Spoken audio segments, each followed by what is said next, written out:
kuigumna thawai panni ai koi buda koi ginarda lai halbiu dil halbiu ni hai tiri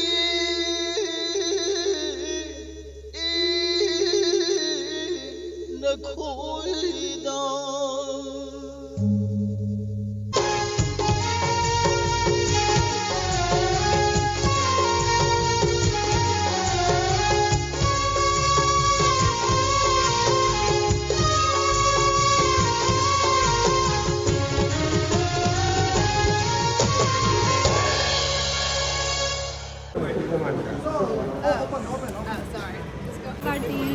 Success. Kain. Capo supiri mati. Mati capo supiri.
Children Day di kayo khambra angang gi numit ai khange nang chatoi je lai sabi gi nate angang gi numit chatoi ni makeup care ga dai chatoi se makeup care roi children day di makeup care da bi cham cham bi chatoi mama jo mi sa thia ne du nang go chui ni ai na se angang di lipstick sang ba ya de ai du di mama na ma thoi ni ai mama na makeup ke hen doi ni se. Ichanupiju Children Day hantaki mai punsigi ahanba oina yauzabani bako adu chatre adaidi haujikse aise yam kanna nari bako sangai festival gi rehearsal tawba matang se ai dengi yam kanna nari bako ado yengodo nana yam wana chaba thakpa yadagai khoi haidi artist as an artist amoina khangaga haitare ko naina tawjakhi yam wana dengi positive oraga akoigi khangde chaba thakpa amata yade isa sida ko aduduga aise yam wana rehearsal yawba chatle aduga dumain tawraga sangai festival hantaki se perform tawrini ada ai chanupishu mapunsigi ahanba oina yauzabani aduna memories su yamna oizaba haitare ko video se Macha Yengminnase Ozana yam nushibidana khanbirakpasisu lemna manghanba yaponte aduna ngamnaba hotnajakhi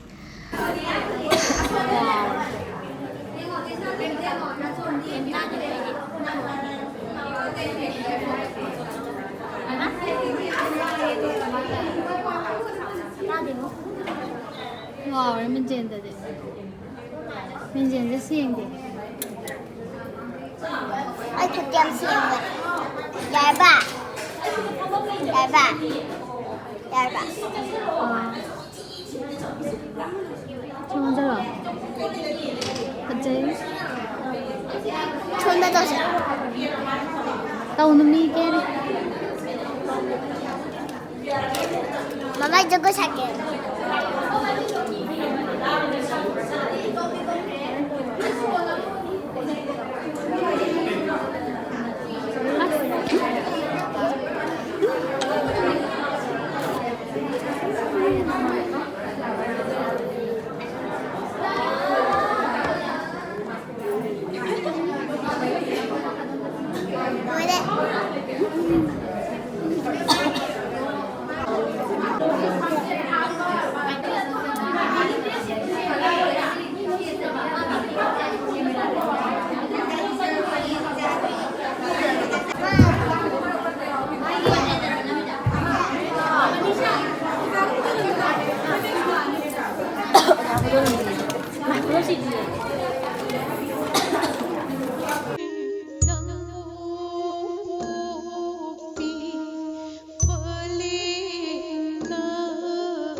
Ladies and gentlemen, that was Pari Tompopa by the artists, students and gurus of Jawaharlal Nehru Manipur Dance Academy. Choreographed by Srimati G. Chandan Devi, National Awardee, Junior Production Assistant, Production Unit, the Jawaharlal Nehru Manipur Dance Academy, and Sri O. Jiten Singh, Senior Artist, Production Unit, Jawaharlal Nehru Manipur Dance Academy. Script by Sri Niladhaja Kuman, music by P. Meghachandra and K. S. Ramesh Kumar, light O. Rajesh Singh, costume and Surendrajit Singh and S. Rahul Singh. Stage, Ketrimayum Omendra Singh, production in charge, Sri Pukrambam Bilas Singh, director, Jawaharlal Nehru Manipur Dance Academy. Our deepest appreciation to the entire team of the Jawaharlal Nehru Manipur Dance Academy, Imphal. Your dedication, talent, and artistry have enriched this festival and beautifully showcased the timeless heritage of Manipur.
चलो चलो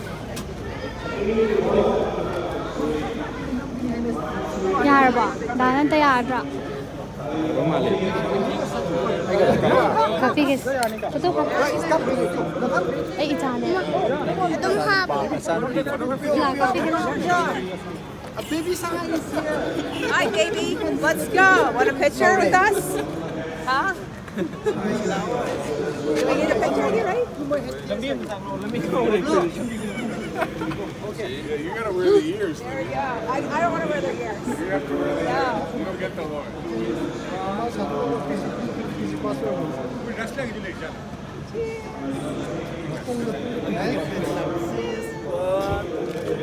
चलो चलो You look so cute. welcome हाँ welcome welcome I like your deer costumes. You guys look adorable. Can you get together with your 3 deers here? All 3 of you. चलो पुलाव काम की Love this. पाइपी के All together. Deer family. Libby No, just you 3 together. 1 second. All right. Smile. Oh, I love that you're posing too. Thank you. Okay, now one. कुत्तो था माँ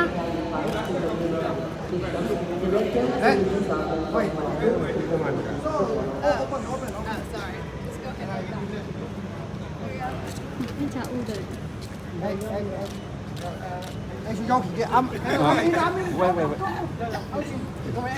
मम्मा इधर कितना थोड़ा ready 1 2 again 1 2 Thank you guys. यार को ला चल ला thank you so much thank you so much thank you so much let's go मेरे good thank you so much ngam ngari oh thanks sir चलกับมาอีบ้านนี่กับเยอะนะ มาพูดเด็ก हूँ बात था मम्मी तो दी बानी 要พูดทำไม आधा आधा yesu matata संगा यार नहीं को तो भाई रे चालू पी के आई की ओके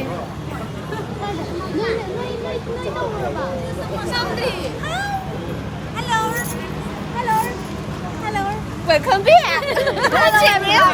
Aku lu deh. अगर पार्टी Success. काय नहीं को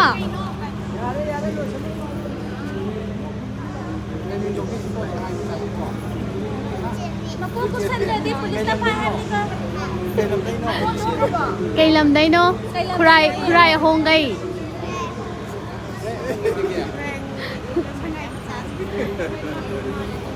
chắc ra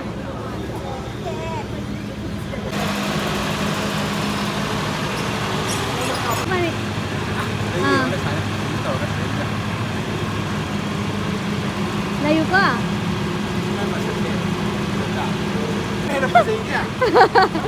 ngasai ma di kapchai ba ko za mama gi da kapo na ha gi ba stage da kapchai ba light khabi atra ba tu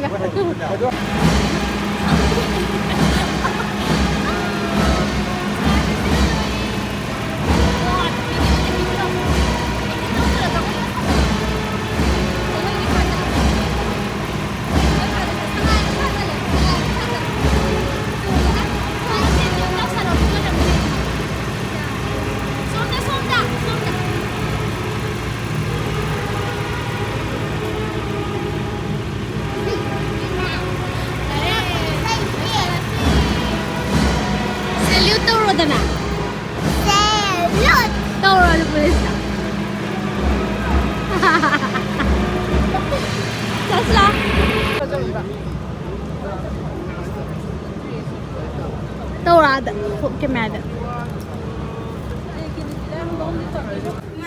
Capo supiri mati. Mati capo supiri.มาจะไป ส่งตัวสิก็ เอา นักกระดาษไปได้ป่ะ ไอ้พายซ่าไปเป็นคน มวยน่ะ